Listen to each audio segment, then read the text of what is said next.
Coucou mes petits choux. Aujourd'hui, juste une petite vidéo pour vous faire visiter cette base que j'ai faite, une de mes bases, mes saves de The Forest, parce que je la trouve simple, efficace.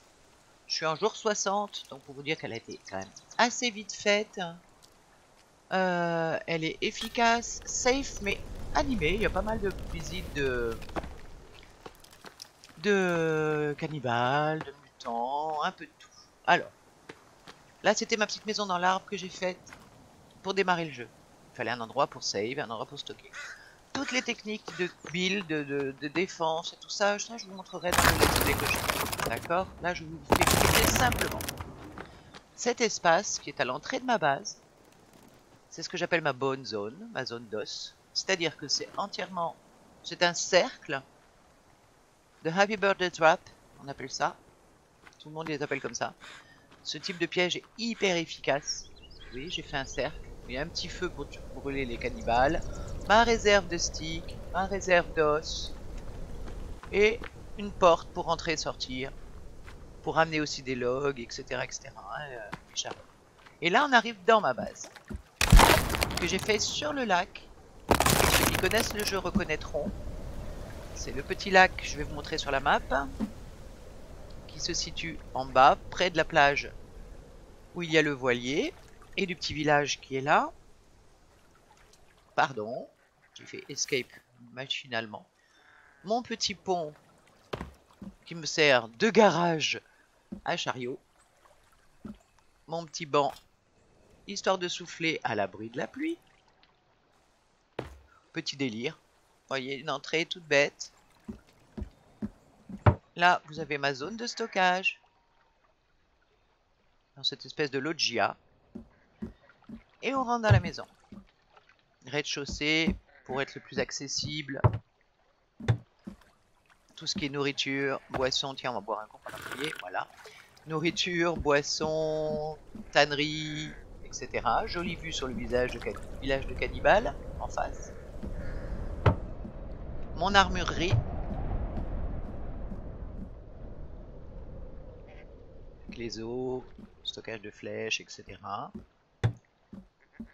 La nourriture. D'ailleurs, on va embarquer un truc au passage.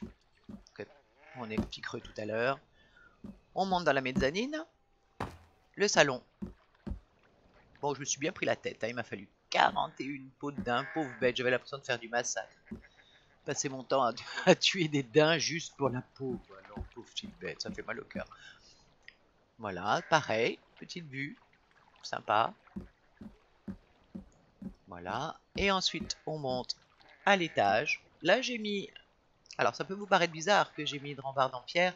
C'est tout simplement, quand on la met en stick, ça va, dans un escalier, ça marche pas toujours bien. Là, je l'ai fait en stick, elle est correcte.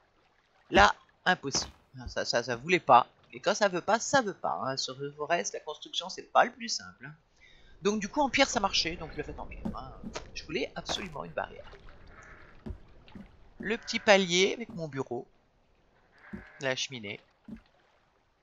Ma petite chambre toute tordue. Oui, là c'est pareil, j'ai foiré, c'est pas très joli ce que j'ai fait, faudrait que je le refasse. C'est pas très beau. Ouais, franchement, c'est pas beau du tout d'ailleurs, faut vraiment que je casse ce bout de pierre là et que je le refasse droit. Bref, ma petite chambre et la terrasse supérieure.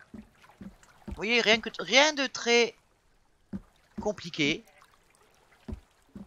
Alors l'intérêt de cette base, c'est donc la kill zone à l'entrée. On voit pas bien là parce que j'ai pas une acquisition de loin parfaite, très bonne. La kill zone de l'entrée. Et deuxième atout, donc s'il y a des cannibales, bah, vous allez dans la kill zone, ils se tuent, c'est pas un souci. Si vous avez des mutants, vous voulez pas vous prendre la tête avec eux, vous faites en sorte de les aggro. Souvent, vous en avez qui se pointent là dans le village. Vous les aggro à la flèche et ils se précipitent comme des cons et ils se suicident dans l'eau. Alors là, c'est trop drôle. Ils se suicident dans la flotte. Voilà, petit tour de base toute bête que je voulais vous montrer. Alors, petite astuce. Bon, là, je suis en original pour vous montrer la base. En général, je me mets en Texas. Je vous montre l'effet que ça donne en Texas. Donc, vous voyez, vous allez dans les graphismes, les teintes. En Texas, je trouve que c'est beaucoup plus efficace. Et vous avez quand même une visibilité. Les coloris sont légèrement changés, ce qui fait que la visibilité est quand même meilleure. Tout en n'enlevant pas quand même le côté sombre et glauque du jeu. Vous appréciez surtout quand c'est dans les grottes. Parce que vous avez un peu meilleure visité. Vous avez aussi le MC131, mais il n'y a rien à faire. Le mieux, c'est ça. Voilà, je vais me mettre ici, comme ça vous voyez un peu ma petite maison. Je vais essayer de pas amorcer le piège.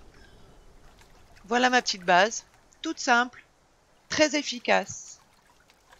Galère à build, parce que pour faire la plateforme sur l'eau, ça n'a pas été évident. Donc là-bas, le début était galère, après c'était simple.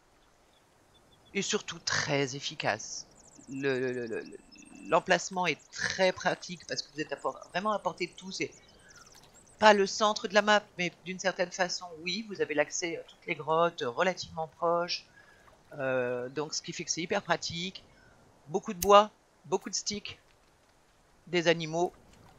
Que demander de plus, quoi. Franchement, c'est un endroit super. C'est pas là que je ferai le let's play. Je le ferai à un autre endroit. Mais franchement, sympa. Voilà, ben c'est ce que je voulais vous montrer aujourd'hui. Vous voyez, une toute petite vidéo. J'espère que ça vous a plu. Si ça vous a plu, ben, vous connaissez le process. Hein, on appuie sur le petit pouce bleu. Et puis, voire même on s'abonne. On met un petit commentaire aussi. Ça pourrait être sympa. J'aimerais bien moi, avoir des commentaires et papoter avec vous. Ça serait super cool. Voilà. En attendant, ben, je vous dis à bientôt pour une autre vidéo. Ciao, ciao!